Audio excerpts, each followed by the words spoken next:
So, hello po sa inyo lahat, magandang tanghali, magandang hapon sa inyo lahat. Today, review and unbox po tayo ng unit.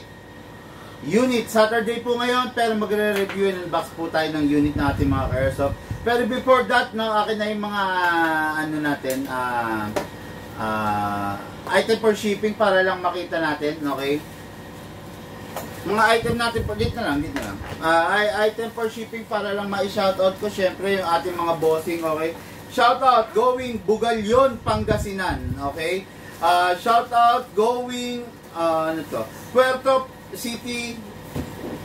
Puerto Princesa City, Palawan, okay? Then, shoutout, going Santa Catalina, Ilocos Sur, okay? Pakiabot to. Santa Catalina, Ilocos Sur, kay Lucas, pakita lang natin, pakibasa. Going Tayum, Abra, okay, at saka yung isa, going Lapu-Lapu City, Cebu. Okay, pakita mo.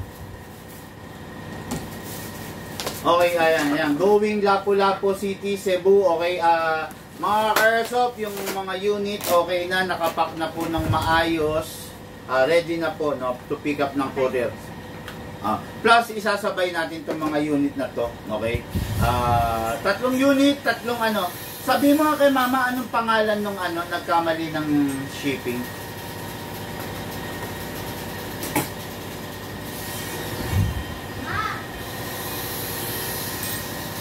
Yun, personal po akong humihingi ng dispensa. Personal po akong humihingi ng paumanhin, no?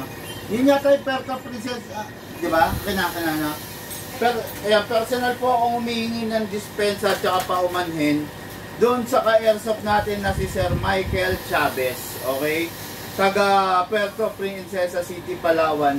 Kasi mga ka-airsoft, no, ang binayaran pala niya na unit is the silver of the IREX. Ito, yung ganitong color, no?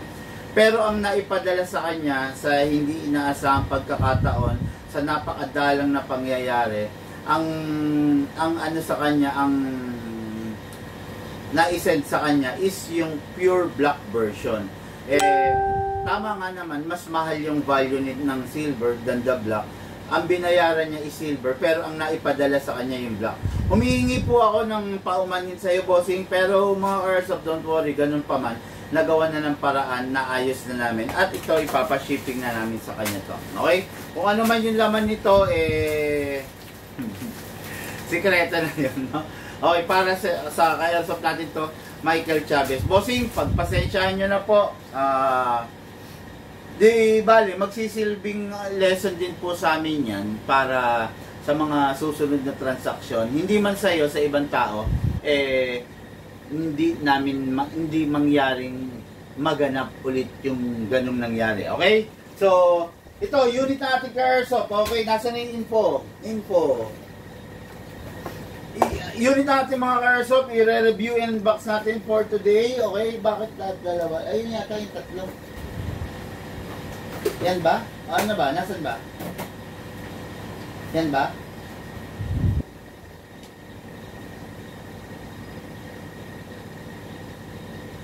Oh, ito nga. Ito yata yung info. Ito? Sa kanin. Okay, ito yung info. Okay, shoutout, good day Good afternoon, Sir Nelson Pasag of San Roque, Buhi, Camarines Sur. Bossing, ito po yung unit mo. This is the, kung tawagin natin na High Kappa 2011, the IREX edition. Okay, what is good and special about this? Guwapo, tikas, ganda, mayabang ang angas, di ba? Then meron pa siyang hindi ko alam kung anong manuscript na tinatawag, no? Meron siyang mga naka-ukit dyan na hindi ko alam kung Arabic or what, no? Pero maganda siya. Kaya lang itong unit na to 6.0, okay?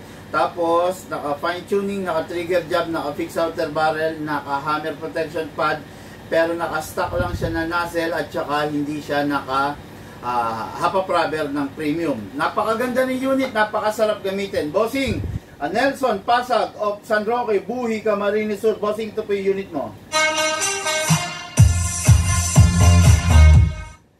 What is good and special about this unit? Okay? Actually, common lang naman to. Hindi naman ganun ka-high-end to, hindi naman ganun ka-special to, no? So, in terms of firepower, okay naman, sasabay naman to, no? Kaya lang nga, sa totoo lang, medyo may alangan ako dito sa unit na to, no? Hindi ko ganun pinopromote to. It is because, minsan may topak no? Minsan may topak, minsan may tsamba, minsan naman wala, no? Ang pinakasakit ng ganito kasing unit, mga ka-airsoft, normally, hindi siya, nagkakaroon siya ng problema sa pag-open slide, no?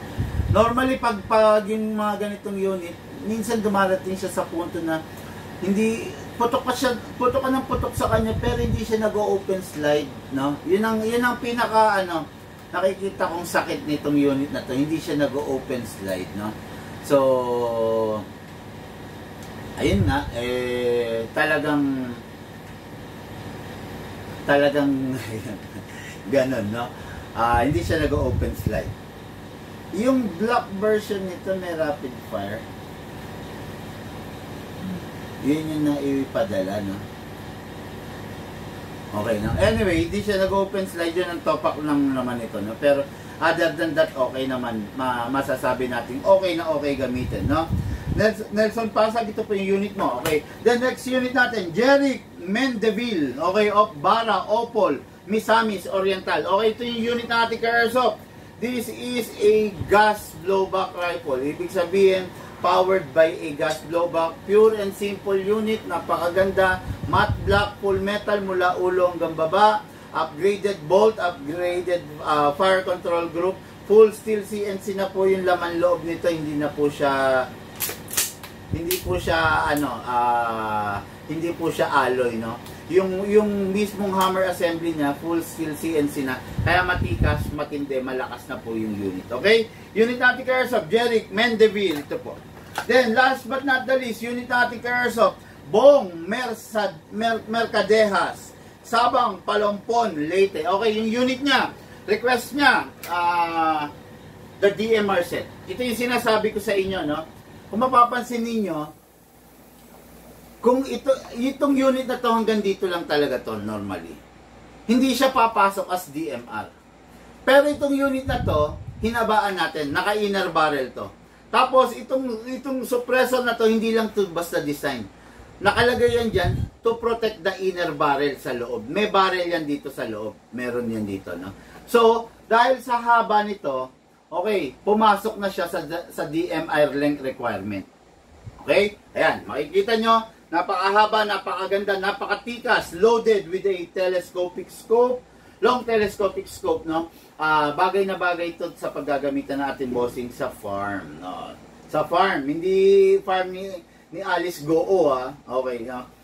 Sa farm nila, sa Palompon, Sabang, Palompon, Leyte. Ito po yung unit mo, bossing. Ready for, demo and test fire natin in just a while. Okay? Ganda niya, no? Ang haba, ang lalaki. Okay, may nagpapa-shoutout ba sa kabilang camera natin? Kung meron, pakibigkas. Okay, wala naman, no? No, sige, dito muna tayo. Okay? So, start tayo. This is the 2011 IREX High Kappa 6.0. Mahaba siya than the 5.1. Ang 5.1, almost dito lang. Siya, mas mahaba siya ng almost 1 inch. Okay? Yung unit, maporma, maganda. Meron siyang rail dito for the upgrades like flashlight, naka-optic front, naka-optic rear. Out of the box, upgraded siya. Okay? Pero yung upgrade na fixed outer barrel, fine-tuning, trigger job, hammer protection pad, tayo nag-upgrade nun. Okay? Normally, hindi talaga naka-fixed outer barrel ang mga units, especially mga WE. Pero ito, Phoenix outer barrel na natin. Conversion of the fixed outer barrel. Okay? Out of the box, meron siyang magwell na pagpadagdag sa gwapo niya. Okay? Kasa natin, ilak natin manually. Kung mapapansin niyo yung barrel, hindi siya kumakalog. Ayan, oh. No? Yung unit, intact na intact, hindi kumakalog. Hindi katulad ng mga unit na hindi naka-upgrade, hindi naka-fix outer barrel. Kung mapapansin nyo, ayan, ganito ang itsura niya. Ayan, no? Ayan, kumakalog yung barrel kasi hindi siya naka-convert, hindi siya naka-fix outer barrel. Okay? Itong unit na to is naka-fix outer barrel na. Okay? Hindi na yan kumakalog kasi naka-fix na po yan. Ayan, no? Naka-fix na po yan. Okay? So, ito yung unit na ating ka-airsoft, upgraded, requested ng ating ka-airsoft, Nelson Pasag, San Roque, Buhi, Camarines Sur.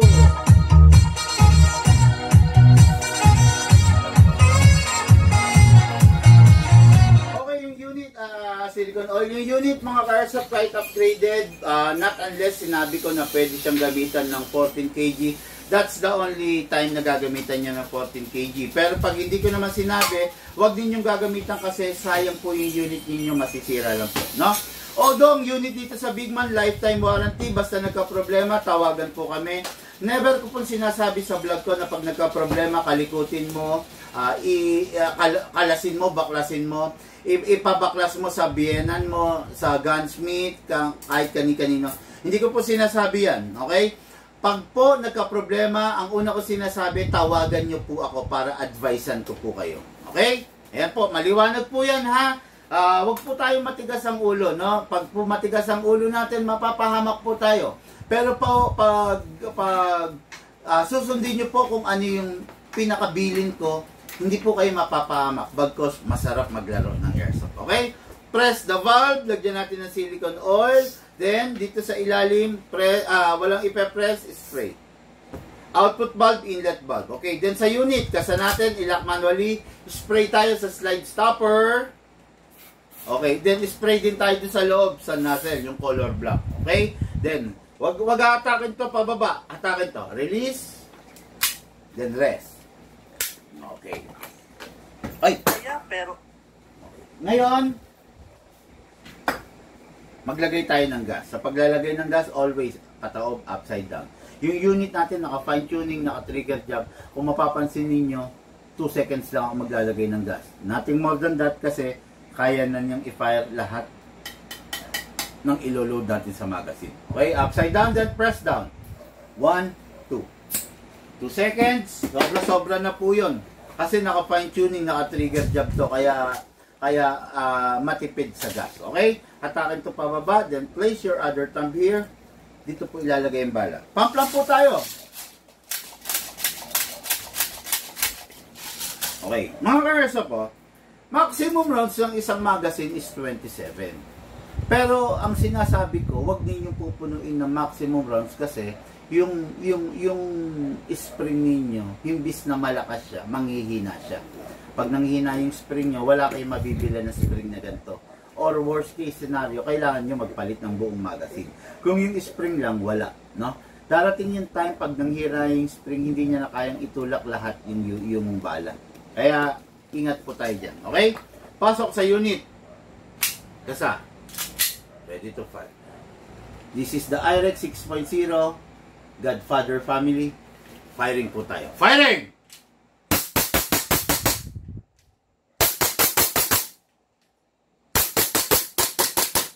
Open slide.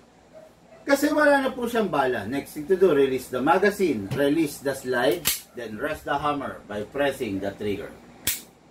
Okay. Sarap. Tapos yung unit, basahan lo. Ito. Kabilin-bilinan ko bago itatabi, punasan. Wipe those excess oil para lagi siya mukhang bago. Okay? Punasan mo para yung acid na kumapit sa kanya is mawala. Then, make sure pag itatabi mo na dapat walang lamang bala at dapat walang lamang hangin, pasingawin. Pit, malakas. Dami pang laman eh. No? Okay. Unit ng ating ka-airsoft, Nelson Pasag, San Roque, Buhi, Camarines Sur. Okay. Next unit, rifle na agad tayo. Grabe, no? Isa lang ang pistol natin ngayon. Okay. Hi sir, meron ka pa niyan? Sabi ni Alwin Santos. Marami po. Marami. Dito sa Bigman, marami tayong stock palagi, no? Okay, magkano Bushmaster M4 setup? Sabi ni Sir Vito. Bossing, mag-message ka po, no, para mabigay sa iyo yung buong detalye. Okay? Hindi po tayo kasi pwede magbentahan sa comment section. Pag nagbentahan tayo sa comment section, susungkitin ka ng scammer. Okay? Akala mo kami yung kausap mo, pero yung pala scammer na yung kausap mo. Kaya ang pinaka-suggest ko, mag-message ka personally doon sa messenger natin para po mabigay sa iyo yung buong detalye. Again, hindi po tayo pwede magbentahan sa comment section para po makaiwas tayo sa mga nakabantay na scammer. Okay? Ngayon, this is the unit, the M4A1 GBBR. By the HK416. Makikita nyo, long barrel siya. What is good and special about this full metal mula ulo hanggang baba? Okay? Napakaganda niya dahil yung una nga inspired siya by the HK. Makikita nyo, ang laki nito. No? Maganda siya pero not my type. No? Hindi ko kasi type yung sobrang taba rito. Yun nga quad rail siya. No? Yung mga rail na yan, pwede sa lahat ng upgrades na gustuhin nyo. Flashlight, laser, scope, etc. etc. Pwede nyo pang lagyan ng vertical grip dito para hindi kayo nahihirapan. Okay? So, yung unit, maganda. Mabigat. No? Kasi full metal siya. Okay? Ngayon, sabi ko nga sa inyo, GBBR to. So, powered by AGAS. Ngayon, normal, pag powered by AGAS, GBBR, kinakasa. Yan. Pero syempre, bago nyo ikasa ng ikasa, dapat may silicone oil. Actually, ang proper na pag silicone oil dito dapat bubuksan. Kasi ang dapat lagyan ng silicone oil is yung roller, no, ng charging handle. Pero wala na tayong oras para magbukas. Anyway, lubricated pa naman to. Sprayan na lang natin yung gilid. Okay, kasa natin, ilak. Ay, okay. Ganyan pala. Uy! Okay? Yan. Then, lalagyan natin ng silicone oil yung mismong bolt. Itong gilid na to, para hindi siya ganun magasgas, para flawless siya pag inaano nyo, kinakasa nyo, ha? Ayun. Okay? So, okay na, may silicone oil na. Dako tayo ngayon sa magazine niya. This is the magazine. Merong output bulb sa taas, merong inlet bulb sa baba. Ganun pa rin, parang rifle, parang pistol. Press the valve, then spray. Okay. Wag ninyong papabayaan sa silicone oil, mga ka-airsoft. Maagang masisira yung unit nyo. Okay? Tapos, sa isang rifle, pwede kang gumamit ng 12 kg, pwede kang gumamit ng 14 kg. Pinakamaganda gamitin mo 14 kg para ma-maximize mo yung lakas niya. Upside down, then press down. 1, 2. Uy! Kala ko meron. Parang meron siya.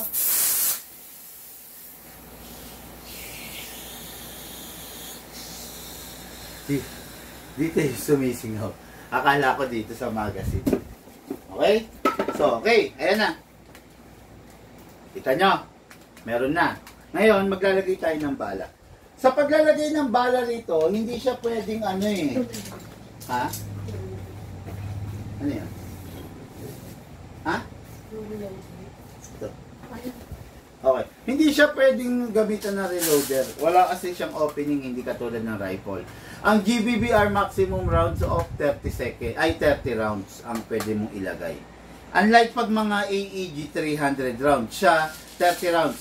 Reloading stick ang tawag dito. Pag pinamp mo, ayan, meron siyang guide nakalagay 15. So, ibig sabihin, 15 na BBC yung maisasalpak mo. Lagay natin, ha?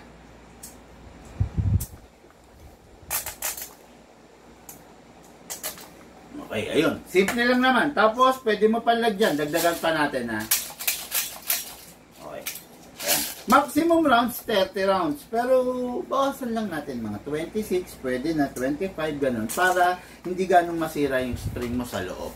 Okay? Loaded na po. Ganyan lang kadali. Walang kinakamot, walang binubuksan dito pag GBBR. Ngayon, pasok natin sa unit. Go. Pasok sa unit. Ready to fire. Kasa. Firing! Rapid fire.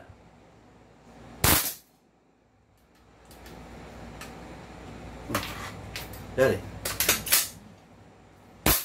Yun. Rapid fire. Single fire. Open slide, open bolt pala, sorry. Kasi wala ng bala. Next thing to do, release the magazine, release the bolt. To. Press to. Then rest the hammer by pressing the trigger. Okay. Unit ng ating airsoft, napakasarap, no? May blowback pa. Unit ng ating airsoft, Jerick Macken Devil, Bara, Opol, Misamis Oriental. Bossing! Unit mo, ready for packing and syempre ready for shipping.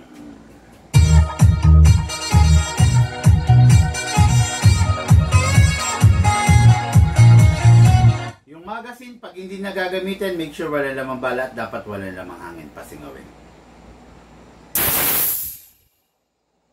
Okay. Ready for packing po and ready for shipping. Oh, look mo. Pakitabi muna. Okay. Okay. Next unit and for the main event. Grabe to, ang haba nito, laki-laki, no? Next unit and for the main event. This is a DMR setup. DMR setup normally parang modern type of sniper rifle. Tikas niya, ang ganda niya, di ba? This is a Lancer Tactical. China lang to pero high-end China to, no? This is a Lancer Tactical full metal unit. DMR setup. Again, sasabihin ko sa inyo ha, China to. China, pero high-end China. Magkaiba ang low-end China, magkaiba ang budget meal China sa high-end China. Pag sinabing mga high-end China, ang kapantayan nun parang mga low-end Taiwan na. Okay? Kumbaga, hindi naman siya, magandang quality na siya. In short. Okay? So, itong unit na to, makikita nyo, DMR setup, pati ang buttstock, kakaiba. Kung makikita nyo rin, meron siyang battery, magazine compartment dito. Okay? Yan. Kita nyo na ang liit lang ng magazine, di ba? Yung magazine na to kasi, itong gagamitin nyo pag DMR setup siya. Tulad dito, DMR setup. Pag DMR, hindi ka naman magra-rapid fire. Ngayon, pwede rin naman itong gamitan ng M4 magazine. Yan. Gagamit ka ng M4 magazine pag assault type ka naman. Okay? Ngayon, makikita nyo, slotted siya. Napakaganda, napakalupit. Stand color, no? Ito yung gusto kasi ng ating bossing. Okay. Ganito, magpa-fire tayo using both. Itong magazine na to, yung kasama niya, wala siyang butas sa ibabaw. Wala rin kinakamot. So, ibig sabihin, injectable type to. Ayan, okay? Ngayon, itong gagamitin nyo pag sniper mode kayo. Ngayon, itong gagamitin nyo pag rat-rat mode kayo. Buksan sa ibabaw, buhusan ng bala, 300 rounds pasok dito, okay, then sara. May gear sa ilalim, kamot. Ayan. Hanggang maramdaman yung bumigat na, ang ibig sabihin loaded na po yan. Ngayon, maglalagay naman tayo ng battery. Okay, ang battery dito nilalagay sa butt part. Okay, press, then ito. Paano ba ito? Press nyo to adjust. Pwede nyo pa kasi siyang habaan. Ngayon, hatakin nyo sagad, yun. Ngayon, dito ilalagay yung battery. So, nasa ang battery? Okay, pasok natin to. Then, plug lang natin to mga airsoft, ha? As easy as that. Then, syempre, lagi kong pinapayo sa inyo, secure all the wire. Huwag ninyong hayaan na may wire na sasabit or masusugat. Kasi pag nangyari yon, baka maging grounded yung... Ha? Baka maging grounded yung unit. Ayaw masabit Baka maging grounded yung unit nyo mga airsoft. Pag naging grounded yung unit nyo, ano na? Baka pagsimulan pa yan ng pagkasira, no? Kaya ingatan nyo lang, ha? Masabit eh.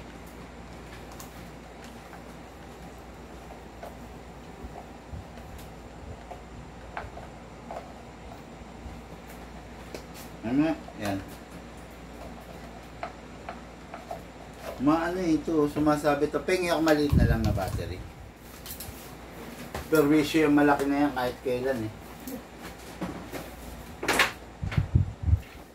Okay, lagay tayo ng battery. Okay, LiPoly. Ang LiPoly, isa sa pinaka-effective type na battery. Pero siya yung isa sa pinaka-sensitive. Pag LiPoly ang gamit mo, make sure hindi siya madedrain, malolobat. Pag LiPoly ang gamit mo, make sure na i-monitor mo yung consumption, ha? Hindi pwedeng ratsyada lang na ratsyada. Okay, single fire. Rapid fire. Kahit DMR setup to may rapid fire pa rin. Sarap, di ba? Okay. Okay, unahin natin single fire. Hindi. Sa video, ano na lang, DMR setup, no? Okay. Dun muna tayo sa DMR setup niya. Okay? Ngayon, mga ka-airsoft. Sige, go. Mga airsoft test. Mga airsoft test fire po tayo. The DMR setup of the Lancer Tactical Full Metal Version. Full DMR setup. Equipped with a scope and a suppressor. Upgraded inner barrel hanggang sa loob. Pasok. DMR mode.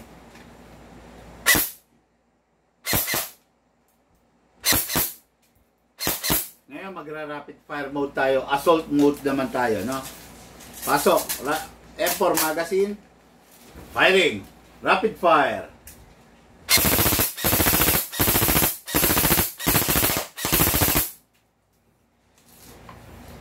Release. Clear the chamber. That's it. Okay. Ayan, no? Ayan, nakita nyo, no? Both magazine working. Ito, ubusin natin to. Pasok natin to mga airsoft, ha? Single fire lang tayo, ha? Single fire. Sarap pag sumisingle, oh. Sumisipat ka lang, oh. Yung paggagamitan kasi ng bossing natin dito is sa farm. Ayan. Dahil sa farm nga niya gagamitin, so okay lang na single-single, di ba? Napakaganda ng unit, grabe. Hindi nyo matatawaran yung ganda nito. Bong Mercadejas, Sabang, Palompon, Leyte. Bossing, ito na po yung unit mo. Ready for packing and ready for shipping. Naglalag tong monitor ko, nakakainis. Hindi ko ganong makita yung mga Okay, share done, Sir Bigman. Have a great day ahead, sabi niya. Thank you po. How much po ganyang unit? Sir MJ, PM po kayo. Julze, sniper units po. Mayroon po kayo. At magkano po? Meron po. Mag-PM po kayo para po mabigay sa inyo yung buong detalye. Okay, mga ka-airsoft, lahat po tayo nagmula sa iba't ibang larangan. Pinagbuklod, pinag-isa ng iisang libangan. Yun po ang paglalaro ng airsoft, patid po sa inyo ng inyong lingkod, Bigman. Thank you po.